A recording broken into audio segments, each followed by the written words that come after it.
Assalamualaikum warahmatullahi wabarakatuh. Waalaikumsalam warahmatullahi wabarakatuh. Marilah pertama-tama kita mengucapkan syukur alhamdulillah kepada Allah Subhanahu wa taala yang mana kita masih diberikan beribu-ribu kenikmatan dan apabila kita hitung niscaya kita dapat menghitungnya.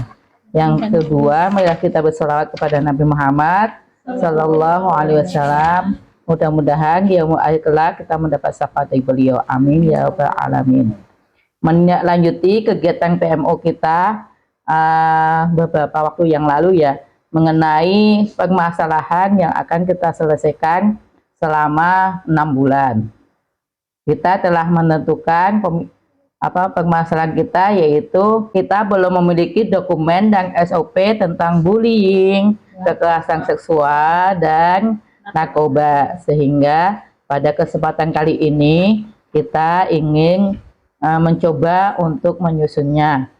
Kita merencanakan untuk menyelesaikan SOP dan asesmen ketiga hal tersebut, yaitu bullying, kemudian kekerasan seksual, dan narkoba selama 6 bulan. Namun pada kegiatan Formkom atau forum komunikasi antara lembaga PSP dan fasilitator di beberapa waktu lalu, kita dikasih kritikan oleh ketua fasilitator seperti ini nih, kritikan yang beliau sampaikan.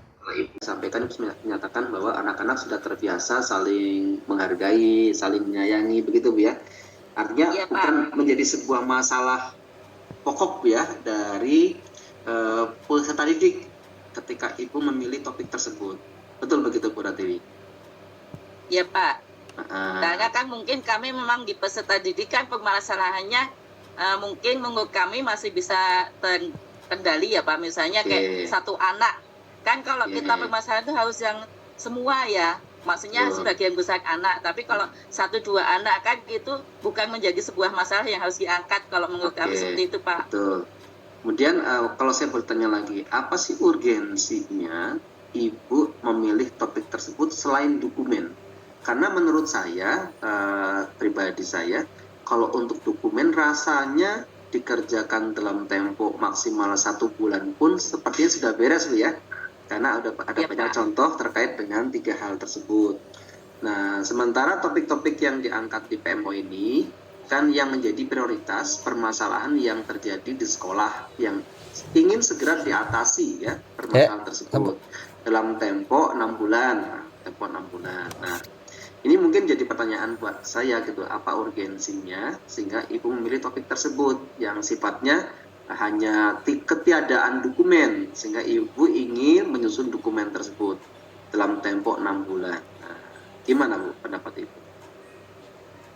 Ya karena kemarin kan kebetulan kita sudah membicarakan buku ya, misalnya KOSP insya Allah kita sudah tersusun ya Pak ya, ya mungkin sering ada revisi itu kan hal yang wajar menurut kami ya Pak ya, karena namanya juga manusia pasti ada kurangnya, tetapi ketika kami merevisi itu kan bisa sambil lalu. Begitu juga dengan modul ajar bagi buku itu sudah bukan hal yang masalah karena kami sudah di tahun kedua Pak, jadi kami sudah lebih paham bagaimana menyusun modul ajar. Kemudian dengan kegiatan di kelas juga kami sudah merubah hasil dari PMO yang akhir tahun kemarin Pak. Kami sudah merubah dari yang mungkin kelasnya masih kelas kelompok, kita ganti ke kelas invitasi. Ternyata lebih bagus gitu Pak. Jadi menurut kami untuk pembelajaran di kelas pun kita sudah melakukan perubahan di awal tahun gitu Pak. Oke, jadi sebetulnya aslinya tidak ada masalah Bu ya. Kenapa sekolah ya sebenarnya ya kan tidak ada masalah yang segera harus diatasi ya. Masih fun-fun aja gitu Pak. Betul. Nah mungkin Ibu kalau menurut pendapat saya untuk tahun ini 6 bulan ini ada baiknya Ibu pilih 2 topik Bu Pratiwi, karena yang sifatnya penyediaan dokumen ini kan lebih mudah Bu ya, lebih mudah. Kemudian tadi saya mendengar tidak ada sebuah permasalahan urgent yang harus segera diatasi atau prioritas di sini. Walaupun sekali lagi Ibu, walaupun tadi Ibu sudah menyampaikan terkait dengan topik-topik yang lain, semacam penyusunan modul ajar sudah bagus, lancar dan sebagainya, karena ini tahun kedua, ada baiknya itu tetap direfleksi kembali, dievaluasi kembali. Di sini kan ada topik yang namanya studi tiru Bu ya, ada topik yang namanya studi tiru, komunitas belajar antar sekolah di peningkatan kapasitas guru. Itu mungkin bisa dipilih Bu, buat Ibu yang merasa sudah bagus dari semua lini ya, dari semua lini, silakan nanti Ibu di benchmarking gitu dengan TK yang lain, sehingga nanti ada masukan ya buat Ibu ketika Ibu memilih topik tersebut. Jadi ini saran saya. Baik, nanti Pak. silakan dikomunikasikan dengan FSP-nya, dengan Bu Neneng Bu ya, dengan Bu Neneng Iya, ya. Pak. Nah, silakan dikomunikasikan. Kalau urgensinya hanya penyediaan dokumen, sepertinya tidak menjadi sebuah hal yang prioritas untuk 6 bulan ya, untuk 6 bulan, 1 bulan, 2 bulan, selalu sudah cukup. Jadi dari masukan Pak Edi, untuk dokumen itu cukup 1 atau 2 bulan. Sehingga kita diharapkan untuk memilih topik yang lain di PMO selanjutnya. Karena kan kita PMO kan setiap 2 bulan ya. Sekarang kemarin bulan Agustus, kemudian nanti bulan Oktober. Jadi untuk dokumen ini disarankan dari Pak Edi untuk diselesaikan di bulan ini. Sehingga kita kejar tayang ya, untuk menyusun dokumen ini kita memerlukan, karena 3 tema, jadi kita akan kerjakan untuk 3 minggu ya. Minggu sekarang tanggal 10 September, nanti kita membicarakan untuk tentang bullying. Kemudian minggu besok, tanggal berapa Bu? Yang minggu besok? 17 ya? 17 ya. Untuk 17 September, kita bicarakan tentang kekerasan seksual. Kemudian tanggal 24 September, kita bicarakan tentang narkoba. Kan tanggal 24 kita ada acara manasik haji ya. Jadi bentrok di sekolah kita. Oh, jadi bentrok ya. Berarti mundur ya, mundur 1 minggu lagi. Berarti untuk yang ketiga di tanggal 1 apa 2 ya? 1 ya, tanggal 1 Oktober ya. Ya, berarti untuk yang sekarang tanggal 10 ini kita membicarakan tentang bullying. Nanti tanggal 17 kita membicarakan tentang kekerasan seksual. Kemudian 1 Oktober tentang narkoba. Baik, biar kita lebih cepat, kita langsung ke pokok bahasan ya, yaitu tentang bullying. Kita cari dulu tentang landasan hukumnya seperti apa. Kemudian nanti kita cari contoh-contoh SOP dan contoh-contoh asesmen tentang bullying. Nah, teman-teman, mari kita bersama-sama mencari landasan hukum mengenai bullying ya. Biasa kita menggunakannya adalah Google. Kita pakai siapa? Sekolah aja. Ya, aja boleh. Landasan hukum mengenai bullying. Wah, banyak ya ternyata nih. Jadi kita bisa pilih kira-kira yang pas yang mana. Kita coba baca-baca dulu. Yang lain juga bisa bantu cari. Ya. Jadi nanti kita tinggal share link. Saya cari lewat laptop. Pasal-pasal yang menjerat pelaku bullying antara lain adalah pasal 351 KUHP tentang tindak penganiayaan, pasal 170 KUHP tentang pengeroyokan, dan pasal 310 dan pasal 311 KUHP tentang perundungan yang dilakukan di tempat umum dan mempermalukan harkat martabat seseorang. Kopi aja gitu. Iya, kita itu ya. Kita cari-cari ya. Oh, ya.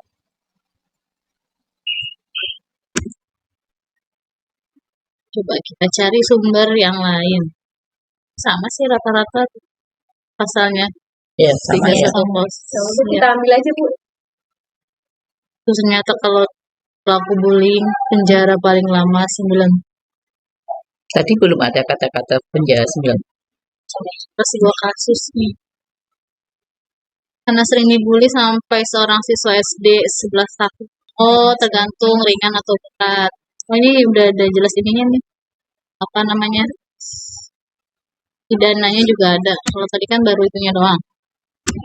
Tinggal edit-edit aja. Oh, ternyata bullying juga bisa masuk ke pelecehan seksual ya. Sini juga tuh. Bullying di medsos. Ternyata banyak macam-macam bullying.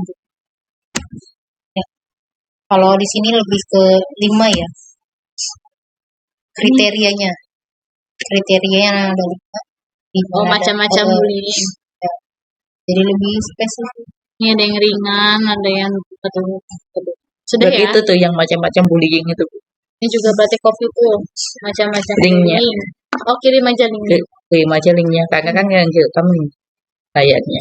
WhatsApp webnya sudah kayaknya. Itu aja judulnya apa? Macam-macam bullying coba ya. Nanti kita cari yang sama linknya kayak Bu Novi. UNICEF juga ada. Kalau dari Oh, ini UNICEF nih. berarti Ini. lebih kuat lagi ya. Ya kayak UNICEF Ini. aja. Bagi panjatnya atasnya. yang atasnya kan.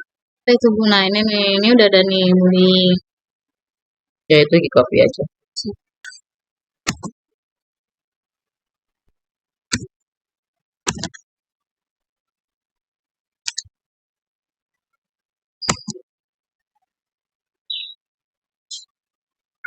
Udah cukup kali ya.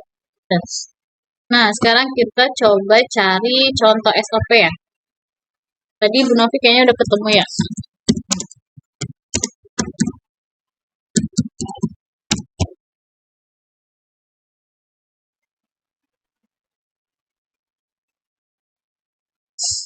Kayak gitu skrip suka nggak bisa Nggak bisa dibuka. dibuka, kita harus berlangganan ya. Tuh coba kalau apa tuh. Misalnya. Coba kita lihat PDF-nya, tapi ini harus langsung juga. Dan Bisa ya? itu Nggak bisa ya. ada dari Salman Al Farisi, tapi yang ini Sama. pasal-pasalnya tapi tidak dimuat. Kita tinggal kita tambahin. Coba. Ini ada kementerian tuh. Coba ya.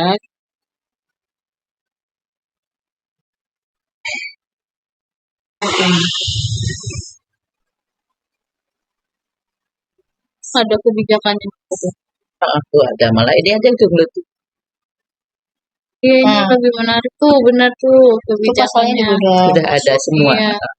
Bagi Tuh, download jenis aja. contoh-contohnya juga udah ada. Sekarang coba kita baca ini berarti. Nah, teman-teman sambil kita baca-baca dulu ya, nanti kita rekam lagi. Tadi setelah kita baca bersama-sama, kira-kira sudah cocok ya untuk menjadi referensi kita untuk membuat SOP dokumen bullying. Gimana Ibu? Setuju? Setuju. Oke. Jadi sekarang kita mulai membuat SOP-nya. Kita tulis, kita ketik di Word. Bagaimana tadi judulnya?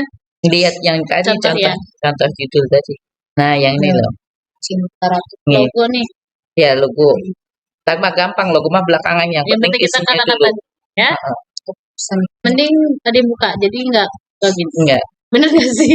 Berikut hasil SOP bullying yang sudah kita diskusikan hari ini, yaitu keputusan Kepala Sekolah TKS IT As-Salafus Sholih nomor dikosongkan garis miring SOP strip bullying garis miring TKS IT strip AS garis miring Romawi angka 9 garis miring 2023 tentang standar operasional prosedur atau SOP pencegahan dan penanggulangan tindak bullying di lingkungan TKS IT As-Salafus Sholih tahun pelajaran 2023 sampai 2024. Kepala Sekolah TKS IT As-Salafus Sholih menimbang A. Bahwa tindak bullying yang dilakukan di lingkungan satuan pendidikan maupun antar satuan pendidikan dapat mengarah kepada suatu tindak kriminal dan menimbulkan trauma bagi peserta didik. B. Bahwa untuk meningkatkan penyelenggaraan pembelajaran yang aman, nyaman, dan menyenangkan, perlu dilakukan upaya pencegahan dan penanggulangan tindak bullying di lingkungan TKS IT As-Salafus Sholih. C. Bahwa berdasarkan pertimbangan sebagaimana dimaksud pada huruf A dan B, perlu menetapkan standar operasional prosedur atau SOP pencegahan dan penanggulangan tindak bullying di lingkungan TKS IT As-Salafus Sholih tahun pelajaran 2023-2024. Mengingat A. Peraturan Menteri Pendidikan Nasional Nomor 39 Tahun 2008 tentang pembinaan kesiswaan. B. Peraturan Menteri Pendidikan dan Kebudayaan Nomor 23 Tahun 2015 tentang penumbuhan budi pekerti. C. Peraturan Menteri Pendidikan dan Kebudayaan Nomor 18 Tahun 2016 tentang pengenalan lingkungan sekolah. D. Undang-Undang Nomor 35 Tahun 2014 yang merupakan perubahan atas Undang-Undang Nomor 23 Tahun 2002 tentang Perlindungan Anak Pasal 76C yang menyebutkan setiap orang dilarang menempatkan, membiarkan, melakukan, menyuruh, atau turut serta melakukan kekerasan terhadap anak. E. Undang-Undang Nomor 35 Tahun 2014 yang merupakan perubahan atas Undang-Undang Nomor 23 Tahun 2002 tentang Perlindungan Anak Pasal 9 Ayat 1A yang menyebutkan setiap anak berhak mendapatkan perlindungan di satuan pendidikan dari kejahatan seksual dan kekerasan yang dilakukan oleh pendidik, tenaga pendidik, sesama peserta didik, dan atau pihak lain. F. Permendikbud Nomor 82 Tahun 2015 tentang pencegahan dan penanggulangan tindak kekerasan di lingkungan satuan pendidikan menetapkan, memutuskan A. Bahwa bullying adalah perilaku tidak menyenangkan baik secara verbal, fisik, ataupun sosial di dunia nyata maupun dunia maya yang membuat seseorang merasa tidak nyaman, sakit hati, dan tertekan baik dilakukan oleh perorangan maupun kelompok. B. Bahwa jenis bullying meliputi A. Fisik, seperti memukul, menampar, mendorong, menggigit, menendang, mencubit, mencakar, dan lain sebagainya. B. Non-fisik, seperti mengancam, mempermalukan, merendahkan, mengganggu, memanggil dengan julukan atau kecacatan fisiknya, dan lain sebagainya. C. Siber, yaitu melalui media elektronik. D. Non-verbal, seperti melakukan tindakan bullying dengan sikap, seperti gestur dan mimik wajah. E. Verbal, melakukan tindakan bullying dengan kata-kata seperti melecehkan, mengejek, dan ancaman. Selanjutnya adalah C. Adapun pihak yang terlibat dalam bullying meliputi A. Korban. Anak yang seringkali menjadi korban perundungan atau bullying biasanya mengarah pada kondisi anak yang berbeda, baik secara fisik maupun secara non-fisik, yaitu 1. Anak yang cenderung sulit bersosialisasi. 2. Anak yang fisiknya berbeda dengan yang lain. 3. Anak yang berbeda latar belakangnya dengan yang lain. B. Pelaku. Ciri-ciri pelaku: 1. Memiliki sikap hiperaktif, impulsif, aktif dalam gerak, dan merengek, menangis berlebihan, menuntut perhatian, tidak patuh, menantang, merusak, dan ingin menguasai orang lain. 2. Memiliki temperamen yang sulit dan masalah pada atensi atau konsentrasi dan hanya peduli terhadap keinginan sendiri. 3. Sulit melihat sudut pandang orang lain dan kurang empati. 4.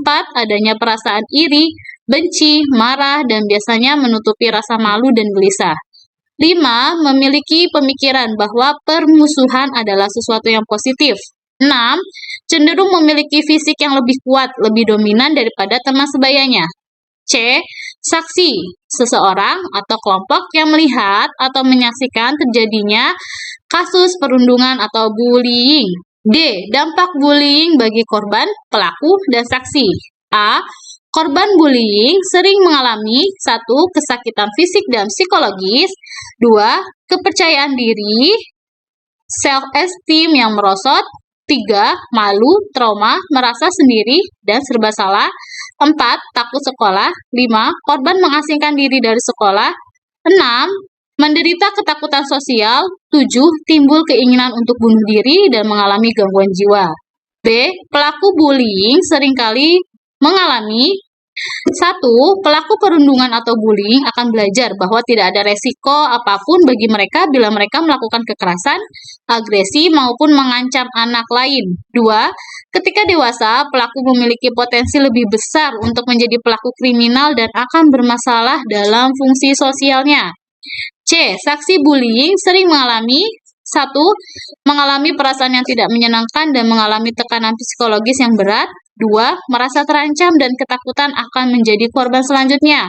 3. Dapat mengalami penurunan prestasi di kelas karena perhatian masih terfokus pada bagaimana menghindari menjadi target perundungan atau bullying daripada tugas akademik. Bahwa perlu adanya pencegahan bullying baik di lingkungan masyarakat maupun lingkungan satuan pendidikan. Adapun upaya yang dapat dilakukan di lingkungan masyarakat meliputi A. Pencegahan oleh anak. 1. Mengembangkan budaya relasi atau pertemanan yang positif. 2. Ikut serta membuat dan menegakkan aturan sekolah terkait pencegahan bullying. 3. Ikut membantu teman yang menjadi korban. 4. Stop bullying. 5. Saling mendukung satu sama lain. 6. Memahami dan menerima perbedaan tiap individu di lingkungan sebaya. 7. Merangkul teman yang menjadi korban bullying. B. Pencegahan oleh keluarga. 1. Membangun komunikasi antar anak dengan orang tua. 2. Memperkuat peran orang tua dalam mencegah perundungan baik di rumah maupun di sekolah. 3. Sosialisasi dan advokasi terkait hak anak pada orang tua. 4. Menyiapkan anak untuk menghadapi perundungan dengan berkata tidak. 5. Menyelaraskan pendisiplinan tanpa merendahkan martabat anak baik di rumah maupun di sekolah. 6. Melaporkan kepada sekolah jika anak menjadi korban. C. Pencegahan di TK SIT As-Salafus Sholih diantaranya 1. Adanya layanan pengaduan kekerasan atau media bagi murid untuk melaporkan bullying secara aman dan terjaga kerahasiaannya. 2. Bekerja sama dan berkomunikasi aktif antar siswa, orang tua, dan guru. 3. Kebijakan anti-bullying yang dibuat bersama dengan siswa. 4. Memberikan bantuan bagi siswa yang menjadi korban. 5. Pendidik dan tenaga kependidikan memberi keteladanan dengan berperilaku positif dan tanpa kekerasan. 6. Program anti-bullying di satuan pendidikan yang melibatkan siswa, guru, orang tua, alumni, dan masyarakat atau lingkungan sekitar satuan pendidikan. 7. Memastikan sarana prasarana di satuan pendidikan tidak mendorong anak berperilaku bullying. D. Pencegahan oleh masyarakat. 1. Mengembangkan perilaku peduli dengan prinsip kepentingan terbaik bagi anak dan semua anak adalah anak kita yang harus dilindungi. 2. Bekerja sama dengan satuan pendidikan untuk bersama-sama mengembangkan budaya anti kekerasan. 3. Bersama-sama dengan satuan pendidikan melakukan pengawasan terhadap kemungkinan munculnya praktik-praktik bullying di lingkungan sekitar satuan pendidikan. 4. Bersama dengan satuan pendidikan memberikan bantuan pada siswa yang menjadi korban dengan melibatkan stakeholder terkait. F. Mekanisme penanganan bullying meliputi A. Penyampaian pengaduan. Pelapor, yaitu siswa, orang tua, dan saksi. B. Pengaduan diterima oleh guru kelas. C. Teknik pengaduan. 1. Pelapor atau saksi menyampaikan laporan pengaduan kepada guru kelas. 2. Guru kelas menerima dan mengolah aduan yang disampaikan dan mengidentifikasi kebutuhan korban seperti pendampingan, perawatan luka fisik, dukungan psikologis, dan lain-lain. 3. Guru menanyakan kronologis kejadian. D. Guru melakukan klarifikasi masalah mengenai kebenaran informasi serta mendokumentasikan bukti kejadian atau kasus. E. Analisis masalah. 1. Diselesaikan secara internal, yaitu mediasi. 2. Membutuhkan rujukan atau referral ke pihak lain, seperti orang tua, puskesmas, pusat pelayanan terpadu pemberdayaan perempuan dan anak, polisi, dan pusat layanan. 3. Jika sekolah tidak sanggup menyelesaikan, meminta bantuan ke UPT Kecamatan Dinas Pendidikan atau kepolisian. 4. Menyampaikan informasi kepada pemohon atau penyampaian pengaduan tentang tindakan atau rujukan yang akan diambil. Ditetapkan Bogor, tanggal 10 September 2023, Kepala Sekolah TK SIT As-Salafus Sholih, Ratiwi SPD. Alhamdulillah, kegiatan kita pada pagi sampai siang ini membuat SOP untuk bullying sudah selesai. Tinggal nanti dilanjutkan untuk membuat asesmennya ya. Asesmen bullying kan belum ya. Bagi kita kalau satu hari nggak cukup dong membuat SOP ya. Berarti harus ada waktu lain lagi untuk membuat asesmennya. Kita tutup dulu pertemuan pada kesempatan kali ini dengan membaca kafaratul majlis. Subhanaka Allahumma wa bihamdika asyhadu alla ilaha illa anta astaghfiruka wa atubu ilaik. Assalamualaikum warahmatullahi wabarakatuh. Waalaikumsalam warahmatullahi wabarakatuh.